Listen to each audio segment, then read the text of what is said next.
muchos eventos históricos, hay muchos acontecimientos a lo largo de los años que han quedado marcados en la historia, son como huellas o cicatrices en la historia. Hay una cicatriz muy particular, es única en su tipo, no hay otra semejante, y es una que no ha habido paso del tiempo capaz de borrarla. Es la cicatriz que dejó nuestro Señor Jesucristo con su presencia aquí en la tierra. Esta serie es la serie de la cicatriz, la serie que nos va a demostrar, nos va a recordar cómo fue ese Jesús que estuvo aquí en la tierra y que está presente todavía. En esta serie estamos haciendo algo muy difícil. Estamos tratando de acercarnos a Jesús. No es porque Él sea inaccesible, sino porque estudiar a Jesús no es algo fácil. Y yo recuerdo a Jesús desde mi infancia. A mí me enseñaron a Jesús desde que era muy pequeño, desde miles de historias, donde Jesús parecía ser un héroe. Y pasé del Jesús héroe al Jesús humano, y ese fue un contraste fuerte, muy útil en mi etapa adolescente, pero también fue chocante en cierto modo pensar en que Jesús era un héroe y después pensar en que era humano, totalmente humano. También después experimenté otro cambio, otro choque frente a la necesidad de acercarme a Jesús, porque Jesús era un ser entendible, porque había leído sobre Él, porque había conocido muchas historias, y Jesús parecía ser comprensible, era un Jesús que podía sentarme, leerlo y entenderlo.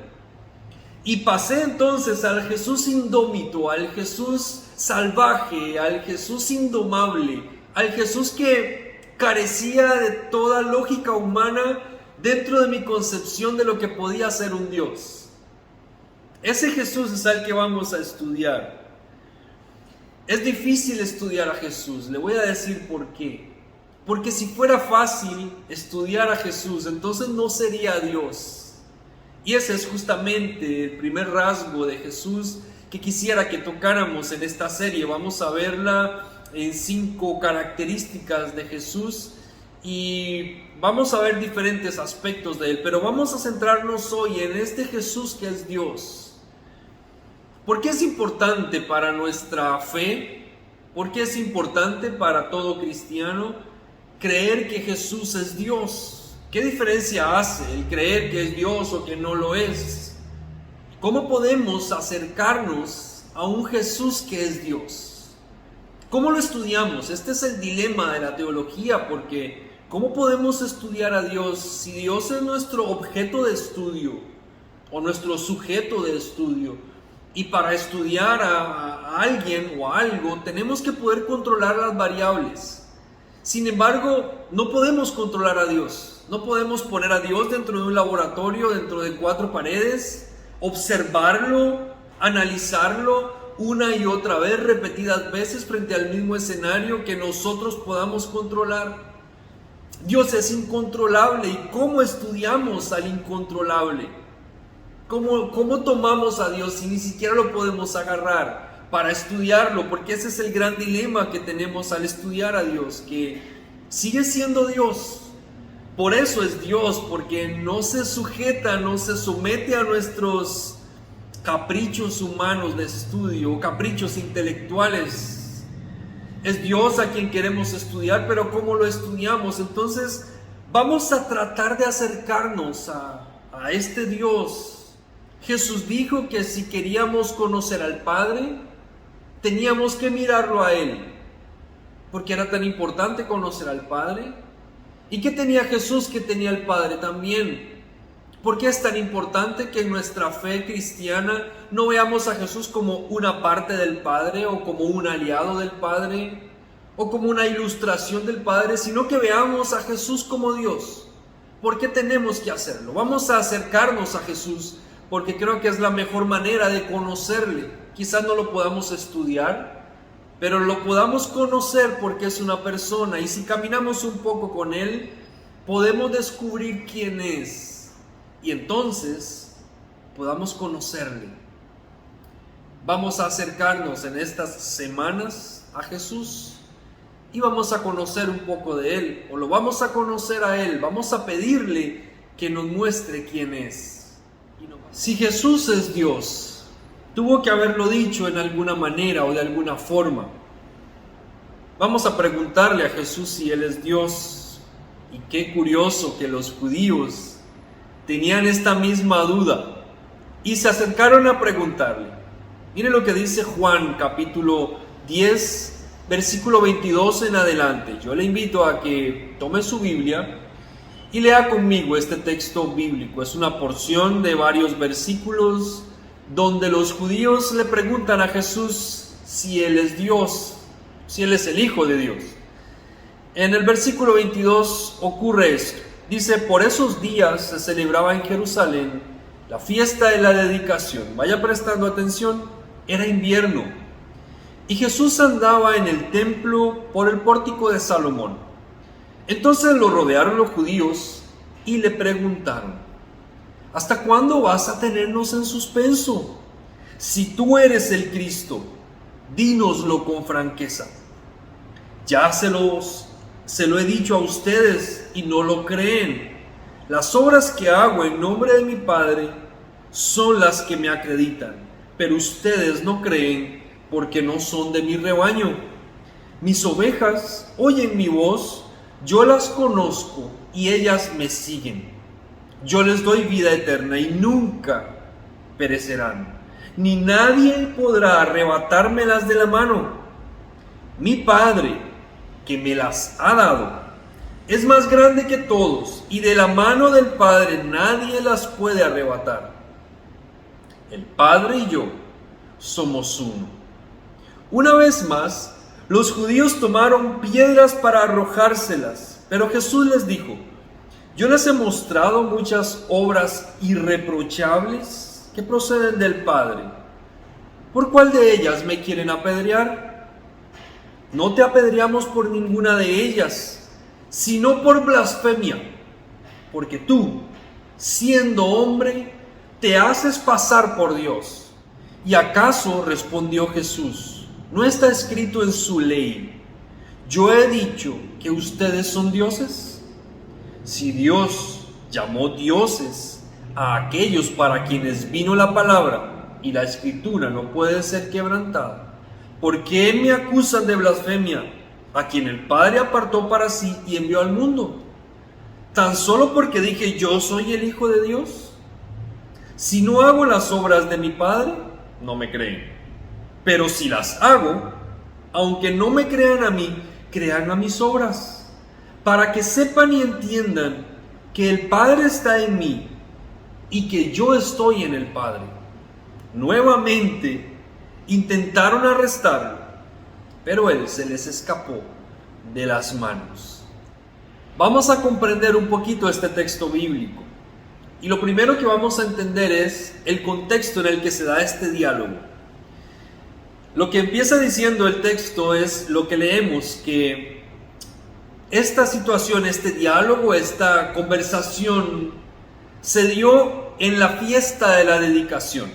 Esta fiesta de la dedicación también se le llama la fiesta de las luces y se celebraba en memoria de la redención del templo por Judas Macabeo. Había sido 164 años antes de Jesucristo, después de que Antíoco Epifanes profanara el templo. Él había mandado a sacrificar un cerdo sobre el altar del templo de Dios y había derramado los jugos del sacrificio sobre los rollos sagrados. Esta había sido una profanación terrible para el pueblo, que había levantado un gran repudio por Antíoco Epifanes y todo lo que estaban haciendo. Y entonces los macabeos se levantaron, se unieron y lucharon contra ellos y los vencieron. Un poquito de esta historia está en los libros de los macabeos, que a lo mejor usted lo ha escuchado por ahí. Y resulta ser que parte de la ceremonia que se hacía en este recordatorio de cuando los macabeos habían retomado el templo y lo habían restaurado, era que se encendían las lámparas del templo. Y esta fiesta de las luces que se le menciona aquí, es porque como parte integral de este festejo de la dedicación del templo, ellos encendían las luces como una forma de anunciar la venida del Mesías. Esta fiesta anunciaba la venida del que sería el libertador del pueblo, el que una vez llegaría y sacaría al pueblo de su esclavitud. Una seña era lo que había pasado con los macabeos en el templo al haber retomado el control y haberlo liberado de tantas cosas, y haber ahora encendido luces diciendo: un día llegará nuestro Salvador, un día seremos libres de la opresión política, económica, social en la que estamos. Un día vendrá el Mesías y nos salvará, y no habrá imperio que se ponga sobre nosotros. Esto está pasando en el medio de esta conversación. Jesús está en la celebración de la dedicación del templo, en la dedicación de las luces o en la fiesta de las luces, y se encienden las lámparas y el pueblo busca al Mesías. Y entonces los judíos muy inteligentes se acercan a Jesús y le dicen: oye, mira lo que está pasando, estamos anunciando el Mesías, pero te hemos escuchado anunciar por ahí que tú eres el Mesías. Pero no nos tengas en estas dudas, en esta inquietud. Si tú eres el Mesías, revélate ya. Dinos que tú lo eres y te vamos a creer. Me parece un poquito malintencionado, ¿no es cierto?, lo que ellos están diciendo, porque evidentemente pareciera que no querían que Jesús se manifestara como el Mesías porque no le estaban creyendo. Pero lo estaban presionando, y de hecho, cuando nosotros leemos con calma este texto bíblico, nos damos cuenta que hay una especie de presión de parte de los judíos a Jesús, buscando algo de Él. ¿Qué buscaban los judíos? ¿Cuál era su intención? ¿Qué estaban tratando de obtener de parte de Jesús? ¿Será que estaban preguntando para creer? Es que si hubiera sido así, ya hubieran creído, porque Jesús les había dado muestras suficientes. Jesús mismo les dice a ellos en el versículo 26: ustedes han visto mis obras, pero ¿saben por qué ustedes no me creen? Ustedes no me creen porque ustedes no son ovejas y yo no soy su pastor. Y ya comenzó Jesús a responder con mucha firmeza, porque si Él era el Mesías que había venido a salvar al pueblo judío, ¿cómo estos judíos no iban a ser parte de ese pueblo, de esa salvación? Le preguntaron quizás como una forma de exponerlo, ridiculizarlo. Quizás había una intención de que Jesús se mostrara como lo que no era y descubrirlo en su falsedad. Porque siendo el momento oportuno, Jesús debía decir quién Él era. Siendo esta la ceremonia que anunciaba, que pedía al cielo la llegada del Mesías, era el momento óptimo para que Jesús dijera: yo soy el Mesías, vengan a mí, vamos a liberar a todo el mundo de la opresión romana. Así que quizás estaban esperando que Jesús fuera ridiculizado al no hacerlo, al no poder liberar al pueblo, porque Jesús nunca predicó una liberación política como tal, de manera directa contra el imperio romano.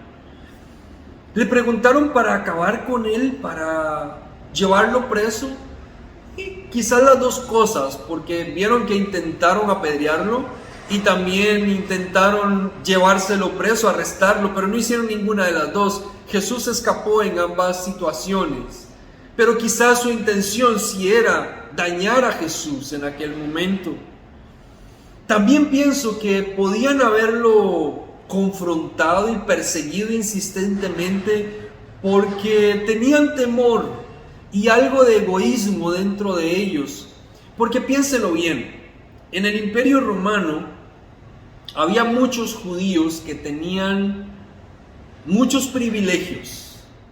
Seguramente usted conoce ejemplos como el de Mateo, que eran judíos trabajando para el Imperio Romano. Y de la misma forma los líderes judíos también tenían ciertos privilegios por su posición y su juego dentro del templo a nivel financiero y económico.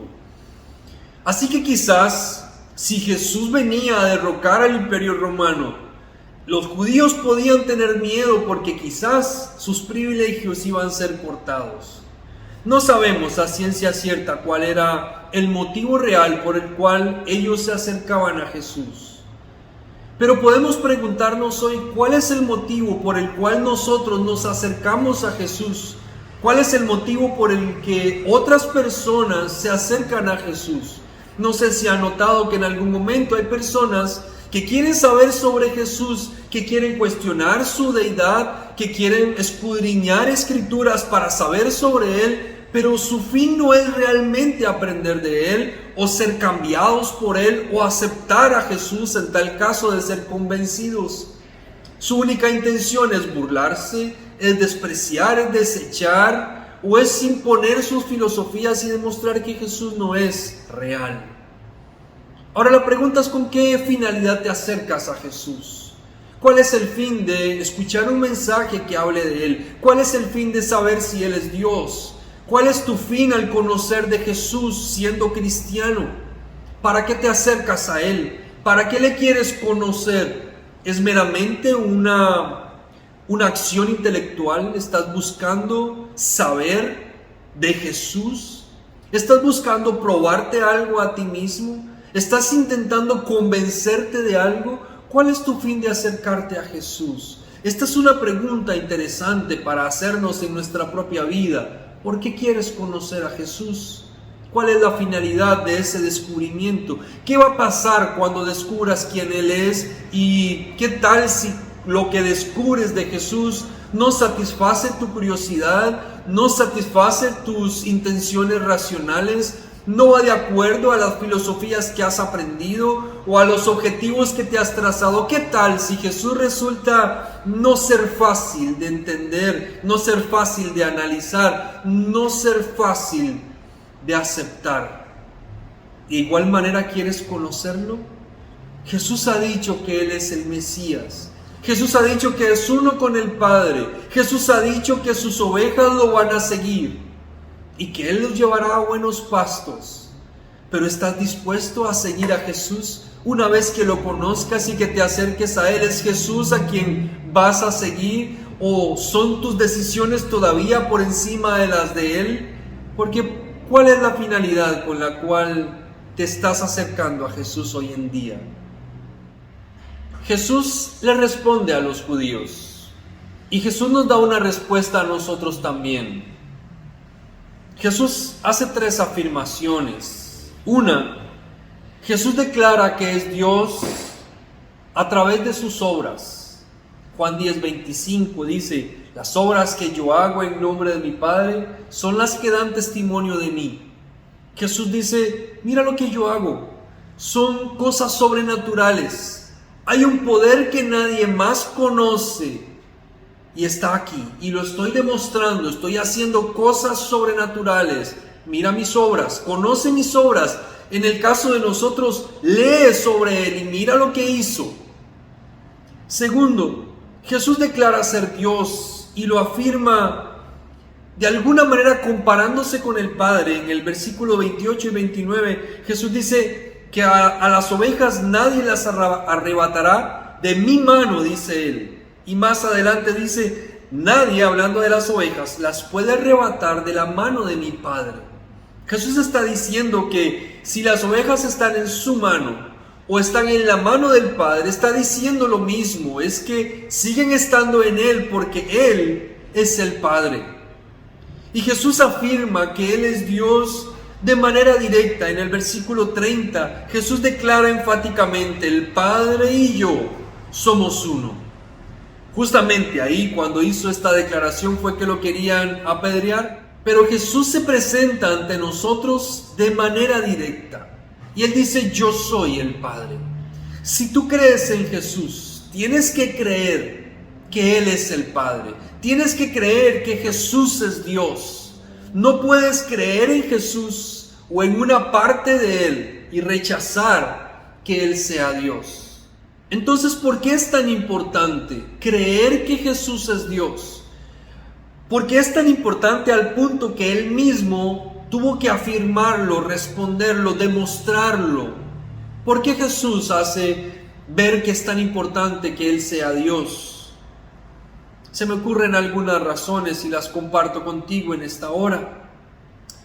Si Jesús no fuera Dios, y es así como lo vamos a hacer, pensando en que si Él no fuera, si Jesús no fuera Dios, todo el cristianismo queda sin efecto.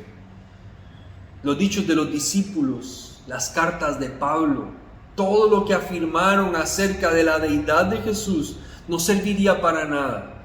Si no es Dios, si Jesús no es Dios, todo nuestro evangelio no sirve. Porque este evangelio está fundado en la verdad de que Jesús, siendo hombre, 100% hombre, es también 100% Dios. Y si no creemos eso, nuestro evangelio no sirve, porque esa es una base que sostiene el evangelio. Si Jesús no es Dios, todas sus obras milagrosas seguramente fueron un truco, fueron magia o fueron acciones de los demonios. Porque ¿quién podía hacer aquellas obras? La única explicación es que tenía que ser Dios mismo, actuando de manera sobrenatural, en el mundo natural. Pero si eran trucos, Jesús nos engañó. Si era magia, era mentira, si era acción de los demonios, entonces estamos creyendo en un Dios que no existe.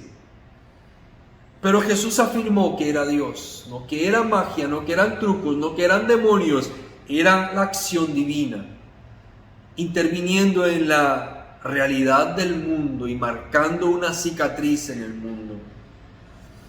Si Jesús no es Dios, entonces era un mentiroso, porque afirmó ser Dios, porque contestó rotundamente que Él era el Hijo de Dios, porque se hizo igual a Dios siendo hombre, y le hemos creído de generación en generación. Miles y millones de personas han creído en este Jesús, que era un mentiroso, que era falso, que nos engañó a todos. Tenía muy buena hablada, tenía muy buenas palabras, tenía un don de gente, pero era un mentiroso, un engañador, un farsante. Si Jesús no es Dios, nos mintió a todos y todos estamos engañados.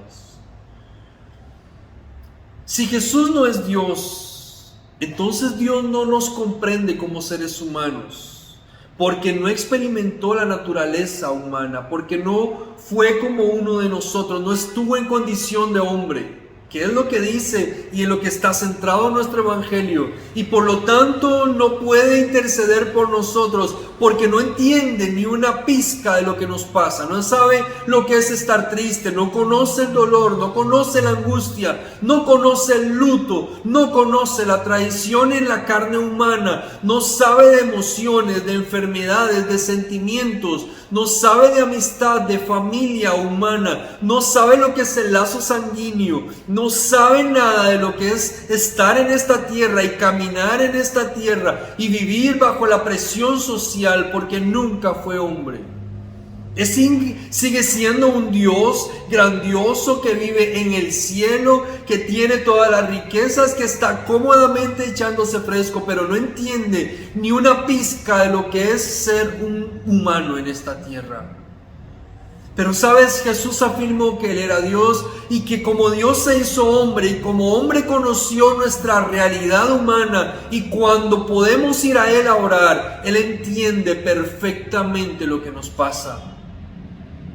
Si Jesús no es Dios, entonces solo predicaba una gran filosofía.